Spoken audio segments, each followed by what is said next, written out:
I was already halfway out, coat in hand, keys between my fingers when I heard it. The click. Not of a lock but of a decision. I turned.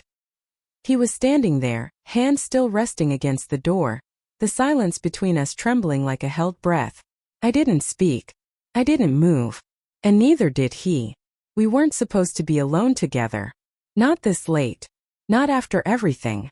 It was one of those impromptu visits. A quick drop-off, a borrowed book, something innocent enough to justify stopping by. I had every intention of leaving within 5 minutes. But 5 turned into 40. And 40 turned into this. The air had shifted somewhere between our second glass of wine and the third time our eyes met without either of us looking away. There was no music, just the soft hum of the fridge and the sound of my heart, rising like it knew something I didn't. I said I should go. He smiled. Said of course. But he didn't open the door. He just watched me walk toward it, the echo of my footsteps louder than they should have been. And just as my fingers grazed the knob, he reached past me and quietly, firmly closed it. Click. Everything froze. It wasn't aggressive. It wasn't even suggestive. But it was intentional, and suddenly the politeness we'd been hiding behind crumbled into something raw, heavier, filled with electricity. I looked at him. He looked at me. And I felt it. That magnetic, dangerous shift. The kind of silence that doesn't invite words. It dares you to feel everything instead. My skin tingled like a breeze had passed over it, though nothing moved. His eyes searched mine. Not like he was waiting for permission, but like he was offering something I didn't know how to name. I should have said something light. Laughed. Teased. Deflected. But all I could whisper was, "Why did you do that?" His voice was low, unhurried. "Because I didn't want you to leave yet." My heart stuttered. I was suddenly aware of everything. How close we were, how dim the room had become, how I could smell the warmth of his skin from inches away. I should have stepped back. But I didn't. And when he moved a fraction closer, his breath brushing just beneath my jaw, his hand still resting against the door, I felt every nerve in my body pull toward him like gravity had rewritten itself. I wasn't cold anymore. I wasn't sure of anything anymore. And when I met his eyes again, I knew. This night was no longer about borrowed books or friendly visits. It was about a boundary we were both thinking of crossing, and one of us had just locked the door behind it. There was something different in his eyes. Not wild, not reckless, but intent. Like he'd already decided to kiss me, and was just waiting to see if I'd stop him. I stood there, frozen, coat still draped over one arm like a forgotten excuse. The door was shut, but the space between us was louder than any silence I'd ever known. My skin felt alive, aware of him in a way that scared me. Every inch of me was listening, to his breathing, the slow curve of his smile, the way his fingers almost brushed my wrist before pulling back like he wasn't sure if he had the right. We weren't strangers. We weren't lovers. But that space between, it pulsed. And it was shrinking. He took one small step closer. I didn't move. "Say the word and I'll open the door," he said softly. It was a kindness. A test. Maybe even a way out. But it felt like he already knew I wouldn't say it. I stared at the floor between us. My pulse was wild, like something caged was trying to tear through my chest. I wanted to be rational. Say thank you, smile, and walk away like this had never happened. But the truth was, I didn't want to forget. I wanted to remember exactly how this moment felt. I lifted my gaze slowly, and when our eyes met again, I knew I was already past the point of return. "You're not making this easy," I whispered, half laughing, half praying for something to break the tension. His reply, just a look, warm, heavy, waiting. And then he did something that wrecked me. He reached up, gently tucked a strand of hair behind my ear, and let his fingers linger for one breath too long. Not long enough to cross the line. Just long enough to make sure I knew where the line was. I felt my whole body lean instinctively, stupidly toward his touch. Not because I wanted to be reckless, but because I was so tired of pretending I didn't notice how he looked at me when no one else was watching. I closed my eyes, trying to breathe past the noise in my head. This wasn't supposed to happen. Not with him. Not like this. We'd known each other for years. Through breakups. Through late-night venting. Through stories we weren't supposed to remember. He wasn't just some guy I flirted with for fun. He was safe. Familiar. Off-limits. And maybe that was exactly why I wanted him right now. He didn't move again. He just stood there, offering nothing, demanding nothing, while I tried to piece myself back together. But something in me had already shattered. Something that wouldn't fit the way it used to. I opened my eyes and said, barely louder than a breath, "If I stay, I don't think I can pretend this didn't happen." His eyes softened, something quiet and fierce.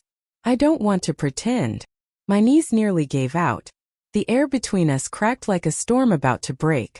Every part of me ached with restraint, and yet I couldn't stop the slow tilt of my body. Closer to his, closer to whatever we were stepping into. And just when I thought I might actually let go, my phone buzzed. A name lit up the screen. Her. My best friend. The one who trusted me. The one who told me he was off limits. The moment her name lit up on my screen, it felt like a slap. Not loud. Not dramatic. Just sharp. Quiet. Precise. Like the universe reminding me that every choice has weight. And this one especially could ruin everything. She was my best friend. My person. The one who knew all my secrets. Except this one. I stared at the message preview on my lock screen. "Still up? Wanna talk?" I could hear her voice in my head, casual and warm, like always. Like nothing had changed. But everything had changed. And the reason was standing inches from me, eyes searching my face, still unaware of the name that had just unraveled me. He must have felt the shift. He stepped back slightly, his jaw tightening like he suddenly remembered where we were, who we were. His eyes flicked to the phone in my hand, then back to mine. "You okay?" he asked, voice lower now. Careful. I wanted to lie. Say yes. Smile. But the heat still clung to my skin.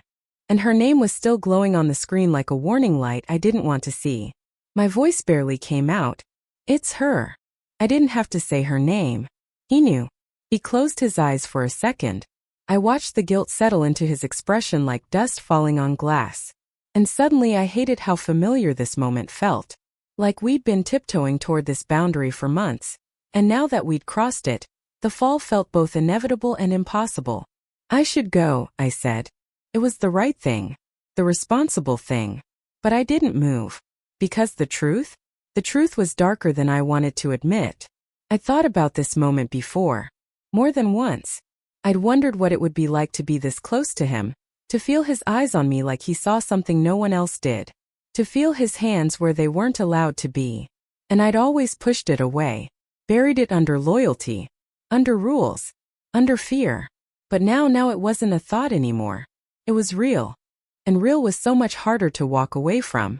"I'm not proud of this," I whispered, eyes locked to the floor. His reply came slower, rougher. "Neither am I. But that doesn't make it less true." Silence again. The kind that aches. I finally looked up. And in that glance I saw it, the same thing reflected back at me. That terrible, beautiful truth: we wanted this. And maybe, just maybe, we always had. The phone buzzed again. Another message. This time I didn't look. Because I already knew. I couldn't open that screen without crumbling. Without choosing her and losing this. And I wasn't ready to lose this. Not yet. He stepped forward slowly like he was afraid I'd break if he touched me. One hand hovered near my waist, not landing. The other rose to my cheek, his thumb grazing the corner of my mouth like he was memorizing it. I didn't pull away. I couldn't. My breath trembled as I said, almost against my will, "I've thought about this. About you." He stilled. "Tell me." I hesitated. Then I whispered the secret I hadn't said out loud until now. I used to wonder what it would feel like if it had been you, instead of her. His breath hitched. And for a second I saw something raw flash in his eyes. Something that wasn't just desire. It was hunger. History. A fantasy we'd both buried. And in the pause between my confession and his reaction, I felt it happen. We'd crossed a line. And now there was no going back. After the words left my mouth, I thought I might regret them. I expected him to flinch, to pull back, to remind me that this wasn't us. That we were just friends, that she was the one I was supposed to be loyal to. But he didn't. He just stood there, holding my gaze like it was the only solid thing in the room. Something in him shifted, not away but deeper. Like he wasn't surprised. Like maybe he'd thought it too. He reached for my hand slowly, like he was asking a question without words. And when our fingers touched, something in me broke. Softly, quietly, like a thread snapping after holding too much weight. I never wanted to think about it, I said, barely above a whisper. But sometimes I'd look at you and I couldn't finish. He didn't ask me to. His thumb grazed the back of my hand, and that tiny movement sent heat all the way up my arm. It wasn't sexual. Not overtly. It was intimate, focused, reverent. Like he was trying to memorize the texture of me, in case this was the only time he'd get to do it. He led me wordlessly to the couch. The light in the room had gone low golden, casting shadows across his jaw, his collarbone, the line of his throat.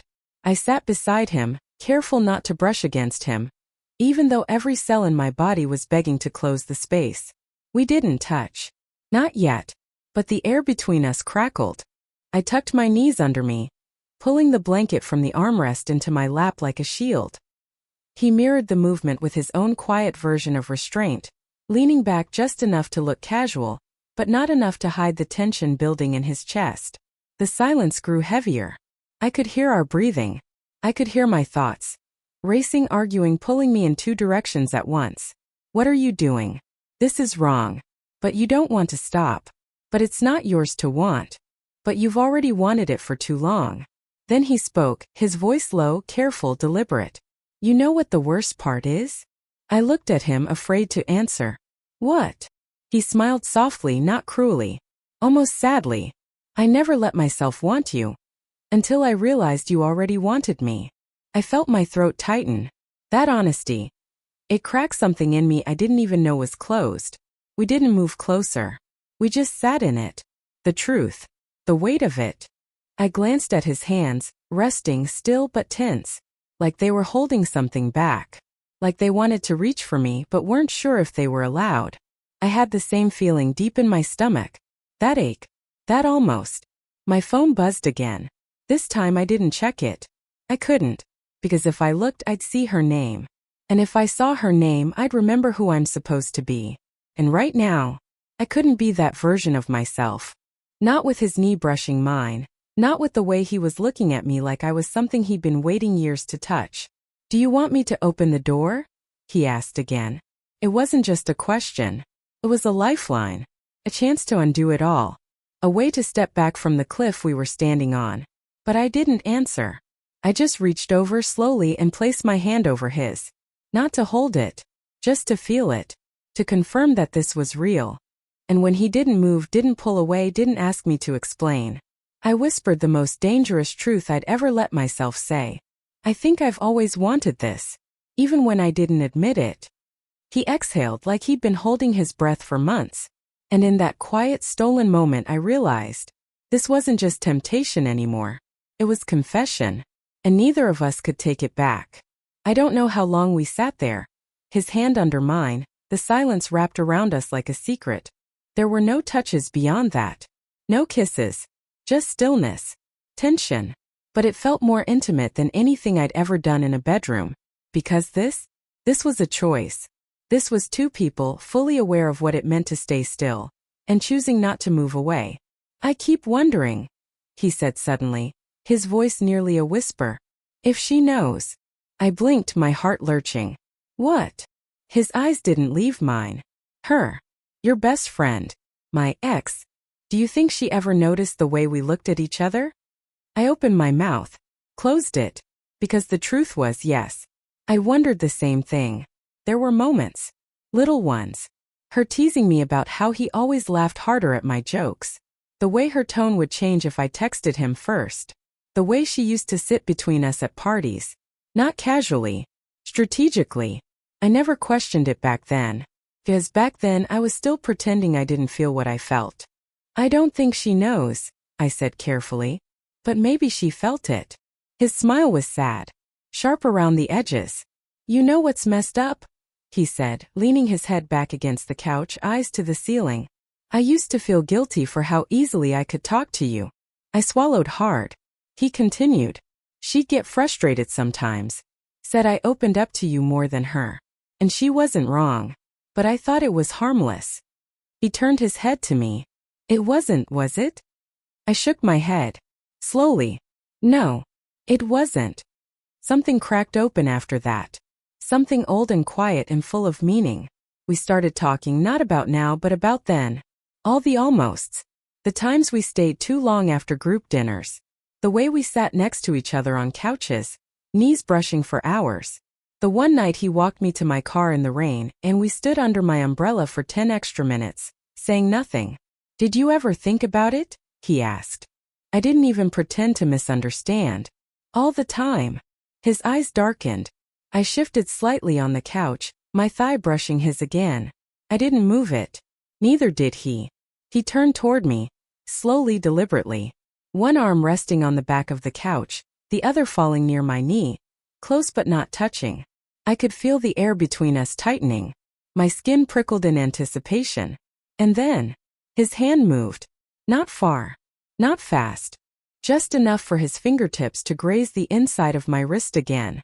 I looked down, breath caught, and he whispered. There were nights I dreamed about this. That should have been a red flag. A flashing warning sign. But all I could feel was heat, slow rising, terrifying. I used to imagine, he said, voice low, what it would feel like to touch you when I wasn't supposed to. My chest pulled tight. I couldn't breathe. I couldn't speak. Just little things, he continued, eyes locked to mine. How your breath would sound if I kissed your neck. How your voice would catch if I ran my fingers down your back. My heart was a drum inside my ribs. I should have stopped him. I should have. But instead I asked, and now? He leaned in, his forehead brushing mine, his breath warm at my lips. Now, he whispered. I don't want to imagine anymore. That was it. The line was gone. Not crossed. Not blurred. Gone. But before our mouths could meet, before the spell broke, a sudden knock echoed at the door. Sharp. Real. Final. We both froze. The fantasy shattered like glass on tile. And then her voice. From the other side. Hey, are you home? Her voice wasn't angry. Just casual. Friendly. Like she didn't know she was about to walk into a fire. I shot off the couch like I'd been electrocuted, my pulse thudding in my ears. My body was still humming with heat, but now it was tangled with something colder, panic. He stood too, but slower. More composed. Like part of him had always expected this moment. He turned to me, eyes wide but unreadable. I could see the war inside him. Want versus consequence. Me versus her.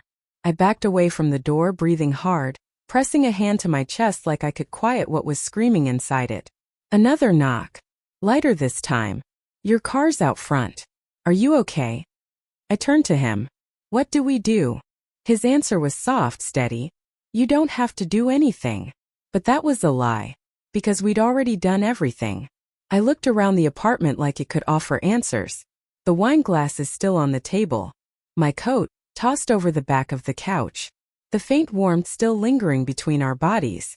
I could still feel his fingertips on my wrist. Still feel the words he'd whispered, how he'd dreamed of touching me. How I hadn't stopped him. I couldn't move fast enough. I grabbed my coat, nearly tripping over it, trying to smooth my hair, my breathing, my conscience. Should I hide? I asked, instantly hating the way the words sounded in the air. He gave me a look. Not judgmental. Just sad. You don't have to be a secret. I swallowed hard. But I am one. I heard the jingle of her keys just outside. She was looking for the spare. Probably digging under the doormat where he always kept it. We were seconds away from being caught. Tell me what to do, I whispered. He walked toward me, placed his hands on my arms, not to pull me in, not to kiss me, but just to hold me still. I'll handle it, he said quietly. Go to the bedroom. Just wait. I hesitated. The bedroom. The bedroom. Everything about this was wrong. And yet, the part of me that should have felt ashamed? It didn't. Felt alive. I slipped into the hallway just as the door opened. Her voice rang out, light and easy. Hey, I tried texting. Oh. I stopped breathing. I could hear every word from down the hall. Could hear the way her voice shifted slightly when she saw his face. Like she sensed something. Maybe not what we'd done. But something. They spoke casual things. A movie she'd just seen. A friend in town. Nothing important. Except everything was important now. I leaned against the wall, hidden by the shadows, my hand pressed to my lips. And I thought, what are you doing? What have you become? But then I remembered the way he looked at me. The way he said he didn't want to imagine anymore. And I realized I didn't either. She stayed longer than I expected. Laughter drifted down the hall. Their old rhythm. Comfortable. Familiar. Safe. I felt like a ghost in a house that used to be mine. But then footsteps. Closer. Softer. He appeared in the hallway, door closed again behind him. She's gone, he said. I exhaled so sharply it hurt. And then I looked at him. And I knew. There was no more pretending this wasn't real. The moment the door clicked shut behind her, I collapsed onto the edge of his bed like my legs couldn't hold me anymore. Not from exhaustion. From everything else. The adrenaline. The guilt. The ache still burning under my skin from where his hands had touched me. The bedroom was dim, warm. A soft lamp by the dresser painted golden light across the bedspread. His scent lingered on the air. Something clean, masculine, familiar. Too familiar. I pressed my palms into the comforter, trying to calm my breathing. When he appeared in the doorway, everything inside me tensed again. But he didn't say anything. Not at first.